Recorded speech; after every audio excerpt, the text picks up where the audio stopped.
I would like to believe that when such big developers and publishers take a shot at something new, it is largely for the love and belief in the arts. But something tells me that it is in fact about taking advantage of some financial loophole to test some new technology for some more important projects and the training of new talent. Whatever the case may be, at least we got a pretty good game out of it. A game that hasn't received any of the attention it rightly deserves. A first glance might lead you to believe that this is a story-heavy game, but it's almost the complete opposite, and you quickly understand why Capcom took this sort of approach. Using an engine where they are forced to 3D scan every object and motion capture every performance, it's obvious that it's hard to gamble on something more experimental while keeping the budget smaller. But it becomes obvious how they managed to pull this one off when you notice how every character has their face hidden and no one has any lines of dialogue.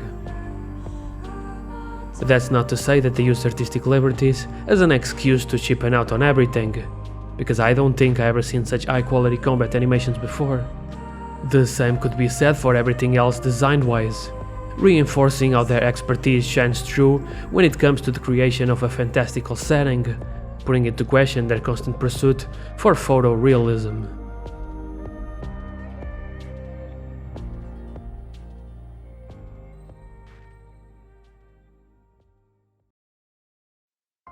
What is Kunitsu-Gami about anyway? Like everyone else, its first reveal had me positively certain that it was a new entry in the Onimusha series, or at least a spin-off of some kind, but turns out Capcom had everyone fooled. I still believe that this was made purely to test how Capcom's in-house engine will handle the actual new Onimusha, and if that is the case, then I'm definitely looking forward to see how that turns out. But back onto Kunitsu-Gami. It's officially described as a Kagura action strategy game, where you take on the active role of a special character on the field, while managing resources and other units, with the Kagura part putting a proud focus into the combat being inspired by the so-called ritual ceremonial dances. To avoid the embarrassment, I won't pretend that I know anything substantial about Japanese folklore and mythology. I might have consumed enough Japanese media to at least know the basics, but I won't dare to claim any worthwhile knowledge related to it. Even restricted to Capcom's library, Onimusha and Okami are enough to get you down with the basics, but even then, it's safer to say that I don't know much about it. It still sounds like I am selling a story-rich game here, so I must reinforce how that is really not the case. The main conflict is built upon the world and its mythos, which are presented in larger detail out of the main path, as that seems to be the popular thing to do in video games nowadays. Even so, there still has to exist a driving force behind it all, so here's a quick rundown. The goddess of the mountain Kafuku has protected its people for generations, allowing them to live in peace, but their insatiable greed eventually brought the Seath to wake up, corrupt souls that engulfed the entire mountain in defilement. Yoshiro, the maiden responsible of keeping these threats at bay, tried to subside the threat from the beginning, but she was quickly overwhelmed by the immense power of the defilement and was forced to retreat with the help of her protectors, so... This was only possible because the Seath were able to steal the 12 masks of the ancestral deities, using their protective power against them.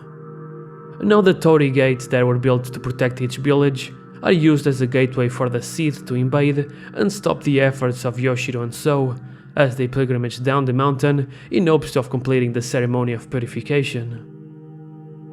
From this, the main game can be divided into two halves, separated by day and night, each lasting 5 minutes each.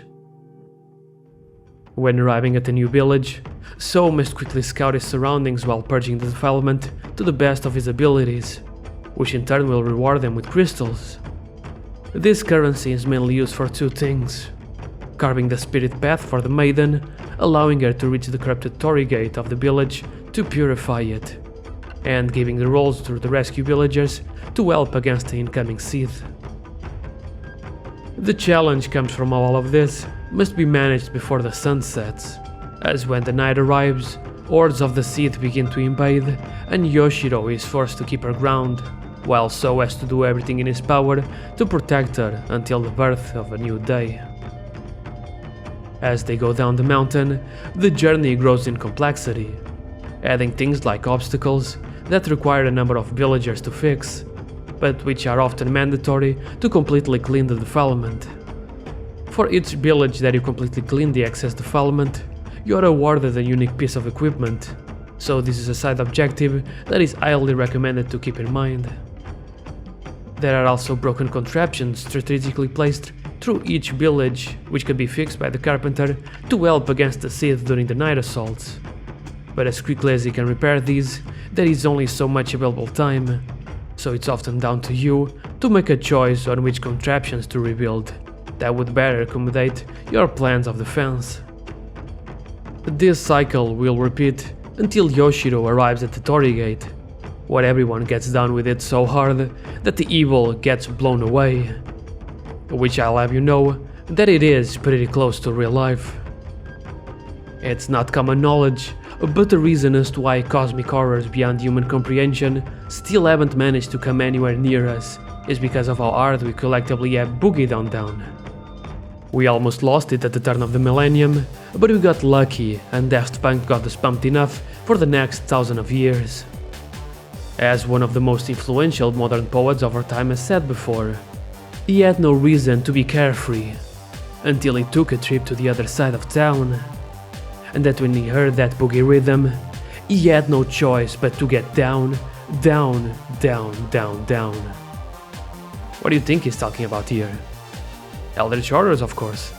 All these bad times that we're going through, just dance. After saving the village, you can then take on the powerful seed contained within its local shrine. Yoshiro provides a certain amount of crystals to help out, but it mostly comes down to how good you are with the systems introduced in the village section. If you are able to vanquish the seed and purify the shrine, you obtain one of the ancestral deity masks, which you can then use in subsequent stages to assign new special roles to the villagers. These include simple ones like woodcutters and spearmen, which are close-range fighters.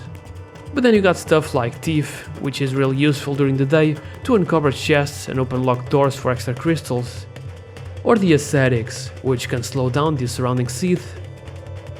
One of the last ones, the Sorcerer, allows for a rechargeable nuke, which clears up the entire map instantly, and you can speed it up by having multiple of them at the same time, which is absolutely crazy. After cleaning a village, So can then partake in some relaxing base building, being able to explore in peace while restoring in what order to rebuild the village. These are similar to the obstacles, as they take a certain number of villagers, but the time they take is measured in how many stages you need to complete before it's finished.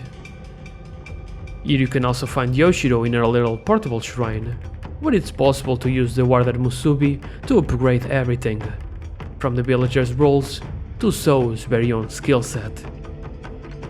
Despite being mostly a strategy game, Capcom didn't shy away from offering a complex selection of options to Sou's own abilities.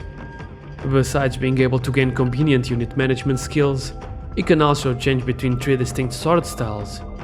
Plus, you can equip up to 3 Tsuba guards, which act like separate special skills, which are really useful when you are put into a difficult spot. It should be noted that the ground around the Torii gates is especially deadly, and when the Sith come out, they are momentarily invulnerable to prevent any sort of camping.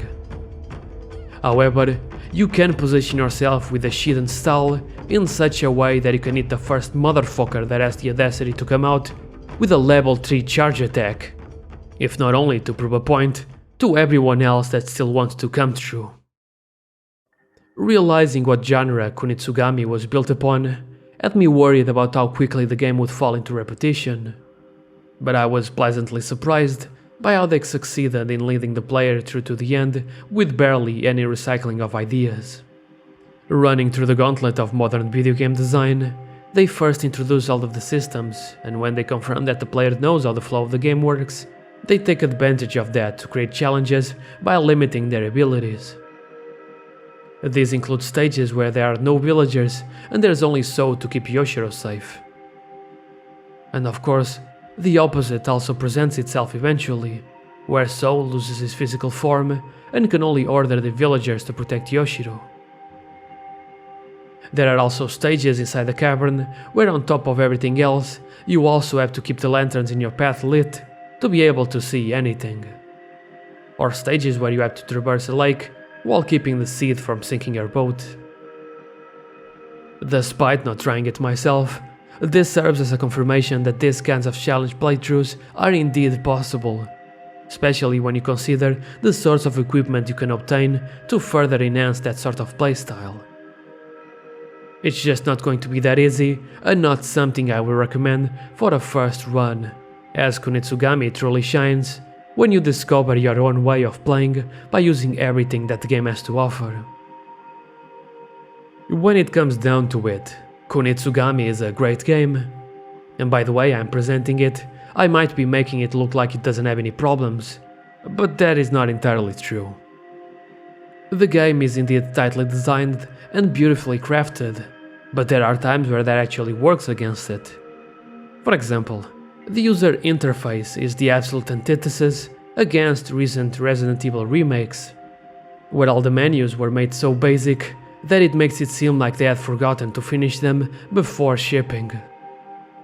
Kunitsu-Gami instead has every menu be part of the world itself, to the point where I even feel bad about playing this in anything but Japanese, as the game looks especially beautiful when paired together with its intended language and writing system. The problem here reveals itself when you actually have to interface with the menus. For example, when you're trying to convert several villagers to different roles while you're surrounded by demons and you have to spin this damn vinyl record looking for whatever it is that you need. The same thing happens when you're trying to issue commands to individual villagers, but they're all bundled up together. Good thing that time stops while inside the menus, but it still breaks the flow even when you're familiar with the game. Another example are the talismans. Yes, they can all be sorted and even marked to keep it all neatly organized, but come on, this is not the sort of menu that I want to deal with when you have dozens of items to scroll through. All that aside, the game is still absolutely fantastic, is what I would really like to say. But of course, this being a modern Capcom game, there is still one extra pebble in my proverbial shoe. Probably a full-on fucking boulder by this point, really. The real biggest problem of the entire game is unfortunately still related to Capcom's in-house engine. It doesn't matter how much they try to mess around with it, this thing is still terribly optimized, and under certain and very common conditions, it looks goddamn awful. The engine was made specifically with Resident Evil in mind, and it absolutely shows. It's supposed to look amazing in small, barely lit spaces where they can really crank up the quality of everything as high as it goes, because there are so few things to render. Of course, if you try to, oh I don't know, shove a huge open world map filled with a bunch of dinosaurs in plain sunlight, of course their engineers will go, "The fuck were you expecting?" This was first made obvious with the release of Monster Hunter Rise for the Nintendo Switch, and people attributed that to the low specs of the hardware, but after coming out to all other modern platforms, people realized that the game was still looking awful. Seriously, they had 4 years to tune this specific problem of Japanese forest at noon, and yet here we are, on whatever you want to call this. Then there's the reliance on photogrammetry as their main method to create objects. Yes, that hamburger is really impressive, I don't need no one to remind me of that. This is still true here, all these Japanese delicacies also look amazing. Like, look at that leaf. How is that even possible? And that peach, ooh. Ooh. Maybe I should call her. The problem is how terrible other games look as soon as you eat them with direct sunlight. Everything just turns completely muddy, and the concept of contrast just ceases to exist. Not to mention how much of an asshole it is to look at it. And there is only so much post-processing that you can inject into this shit to make it look any better. What really bothers me is that some fucking jackass will make a case where this is totally on purpose because it's to play against the otherworldly aesthetic of the night. How about playing it off the natural beauty of nature that doesn't look like this shit, huh? At least every other time of day makes the game absolutely gorgeous, especially with variety in demon designs. Just a complete art gallery worth of amazing creatures inside an intricate world setting.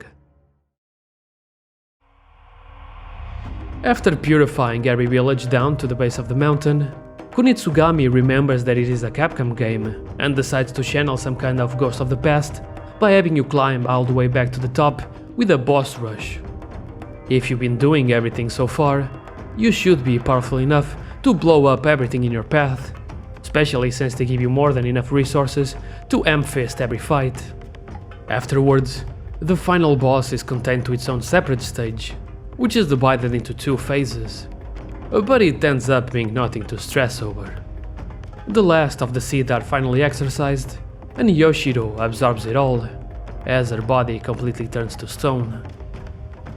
When arriving at her final place of rest, she encounters So, who she relieves of his duties by finally taking off his mask.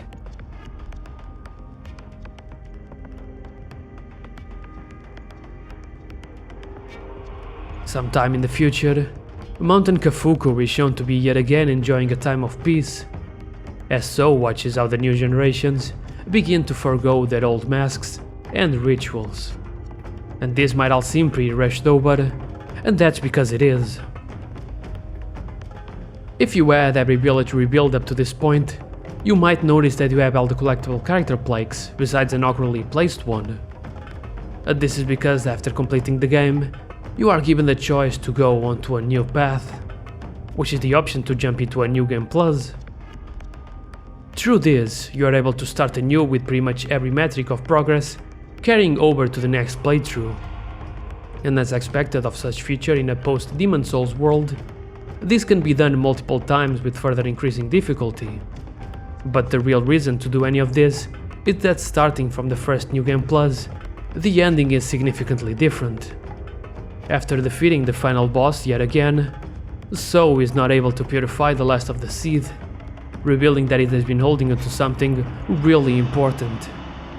This new ominous presence shows a bit more tact when it comes to diplomacy, inviting So into its domain to put an end to all of it. This is Cursed So, the true final boss and the real challenge of the entire game. From the description from its respective plaque, this is the mountain goddess corrupted by the greed of the people of the mountain. But then again, I should reinforce that I don't know anything about Japanese mythology, so I'm not sure if this is referencing something else that I might be missing. I don't know how many more times you can keep doing this old mirror match rival trope, but it's always fucking cool. Without any extra context, you quickly realized how screwed you are because you've been trekking through the entire mountain with ease, so you know just how powerful you can be. Not gonna lie, I had to get serious for this one, mostly because I was so used to being able to somehow brute force everything that this approach only led to me getting my ass kicked several different times. Even then, I still opted to go with a full sorcerer party and let them do their business so that I had the nukes ready when things got too hot. By finally purifying it, So obtains the power to completely cleanse Yoshiro from the absorbed defilement, in exchange of sacrificing herself, playing out as a direct opposition to the first ending. Everything that they used in their pilgrimage is put back in its place, and Yoshiro gets jiggy with it one last time, just to be sure that they are done here. After completing the game once, you also unlock the Otherworldly Venture, which is a pretty cool extra mode that works much like a roguelike, where you start with nothing and must defend Yoshiro by using everything you can grab as you progress against the hordes of the Seed. If you are able to surpass a certain score, you can then obtain up to 3 different costumes, with the last 2 playing off the twist of the true identity of So. A shame you can't use the true final boss skin, I really like how it looks.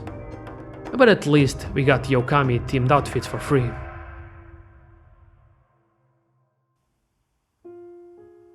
By the amount of national arts used to create Kunitsu-Gami, I would not be surprised if Capcom was heavily financed by the government for this one project.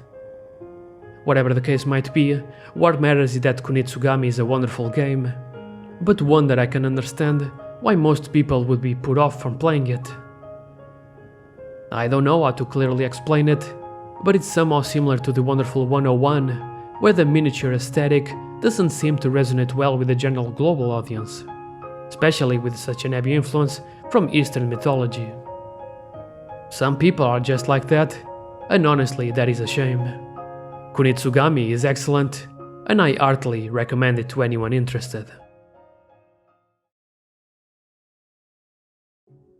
For those who are still here, I would like to take the opportunity to present my grievances towards the current state of Capcom. It has been more than a year since the original release of Kunitsu-Gami, but since then the Nintendo Switch 2 came out, so they decided to capitalize on the opportunity and coincide the occasion with its 1-year anniversary, hopefully garnering some further interest to at least recoup some of the failed sales expectations that they had recently reported. Now, it might seem weird that I would choose to look into this game with such an awkward timing, and the main culprit behind it all is none other than Capcom, who insists on using the Nubu on all of their major titles. I would like to assume that you know what I'm talking about here, but if not, it's the latest system in anti-piracy for video games. The problem is that, yet again, this system ends up making legit buyers have a worse experience than those who are able to pirate the game. Do you remember when Devil May Cry 5 came out and they mistakenly uploaded the files without the Nubu, offering hard proof that it tanks the performance of the game by a significant margin? This might seem like an excuse for me not wanting to pay for video games. And first of all, yes, without a doubt, but do you know why I'm so ruffled over all of this?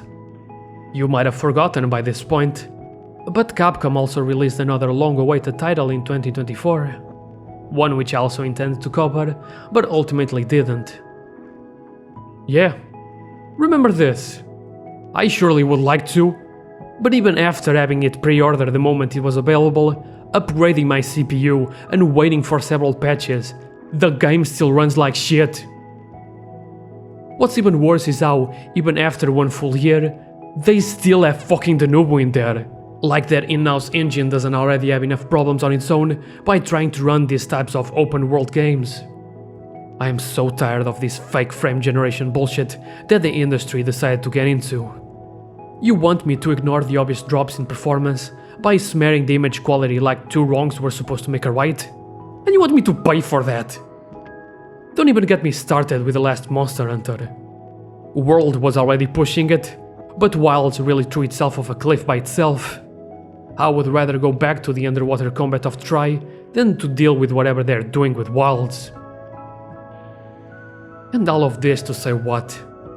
That fuck you, Capcom. Just because you can gather people once in a decade to make great games doesn't mean that you can just keep pulling shit like this. Yes, Kunitsu-Gami is a great game, but in their current state, this is not enough to keep them in my good graces. By this point, I don't even know what to expect from the Okami sequel. They already confirmed that they are going to be using the same engine, and if they intended to expand on the open world design of the original, then we might be up to disappointment.